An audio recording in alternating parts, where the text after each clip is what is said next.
सभी शिक्षकगण और मेरे प्यारे बच्चों और हमारा एक बहुत प्यारा विद्यार्थी जो आज हमारे बीच है और जिसने सफलता की ऊंचाइयों को छुआ है अपनी मेहनत से, तो उसके लिए भी गणतंत्र दिवस की मेरी ओर से सभी को हार्दिक शुभकामनाएं।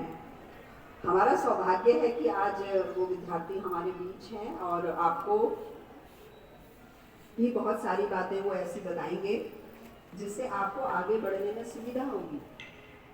आप जान सकोगे कि मेहनत अगर हम करते हैं तो हमें किस तरह सफलता प्राप्त होती है। प्यारे बच्चों, आज हम गणतंत्र दिवस के अवसर पर यहाँ एकत्रित हुए हैं। तो जैसे कि सभी लोग जानते हैं, उसको ज़्यादा एक्सप्लेन करने की भी आवश्यकता नहीं है कि 26 जनवरी 1950 को हमारा गणतंत्र दिवस, पहला गणतंत्र दिवस मनाया गया। इसका अर्थ क्या है कि देश आज़ाद तो 47 में हो गया, लेकिन देश को कैसे चलाया जाए, कौन सा सिस्टम उसमें ऐसा लगाया जाए, तो प्रजातंत्र या कहना चाहिए लोकतंत्र जो शासन है उसे लगाया गया, उसके नियम बनाए गए और नागरिकों के लिए उसके नियम बनाए गए। ठीक है, उनके उत्तरदायित्व, उनके कर्तव्य सभी के लिए सुनिश्चित किए गए और उन सब का पालन किया गया। तो ये हर वर्ष हम आपको बताते रहते हैं। ठीक है प्यारे बच्चों, अब हमारे सामने बहुत बड़ी चुनौती है।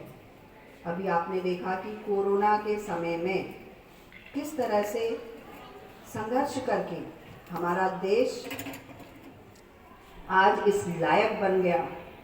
समय ने हमें सिखाया कि हमें सब कुछ अपने आप करना चाहिए, जैसे पहले कभी होता था।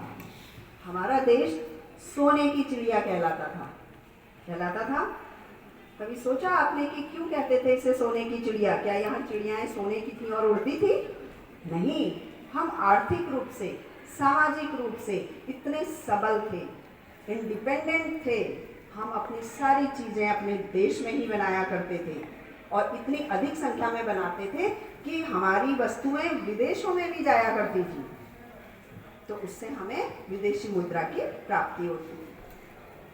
ठीक है, आज वो समय दोबारा लौटकर आ गया है। हमें किसी पर निर्भर नहीं रहना है। अब हमें क्या करना है? अपने लिए सारी चीजें यही तैयार करनी है और उसके लिए वैसी ही शिक्षा हमें लेनी है। ठीक है, पहले सबसे पहले का युग, जैसे इन युगों को बांटा गया है, पहले का युग क्या था? स्टोन एज पढ़ा होगा, पाषाण युग पढ़ा था आपने, हिस्ट्री पढ़ते हो ना सभी बच्चे। उसके बाद क्या आया? पाषाण युग था तो पत्थर के हथियार, पत्थर के ही हम कैसे उसका यूज करें। ठीक है, उसके बाद आया लौह युग यानी आयरन एज आई। उसमें हमने आयरन का उपयोग सीखा, उसको कैसे हम प्रयोग करें, चाहे वो हथियार बनाने के रूप में हो, चाहे अपने रोजमर्रा की वस्तुओं को बनाने में हो। लेकिन आज का युग कौन सा युग है? इंफॉर्मेशन का, इंटरनेट का, इमेजिनेशन का, आपकी कल्पना शक्ति का। ठीक है, आप क्या क्या कल्पना कर सकते हैं और उसको कैसे रिप्रेजेंट कर सकते हैं, कैसे उसे देश के विकास के लिए लगा सकते हैं।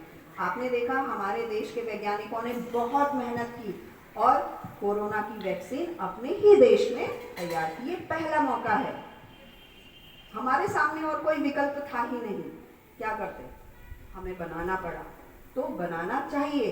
समय ने हमें सिखाया, तो हमें ऐसा ही करना है। हमें प्रतिज्ञा लेनी चाहिए कि हम अपनी पढ़ाई के साथ साथ अपनी कल्पना शक्ति को, पढ़ाई किस लिए की जाती है? केवल रोजगार प्राप्त करने के लिए नहीं। ठीक है, आपको क्या करना है? अपनी कल्पना शक्ति को विकसित करना है, सोचना है ऐसी सोच जो देश के विकास में काम आए, समाज के विकास में काम आए, उस सोच को विकसित करना है। तो ये युग वो वाला युग है। तो प्यारे बच्चों, अभी आपने कई बच्चे हो सकता है कि आप लोग न्यूज़ देखकर आ रहे हों। आज का दिवस जो है वो वाटर थॉन, आपने पढ़ा किसी ने?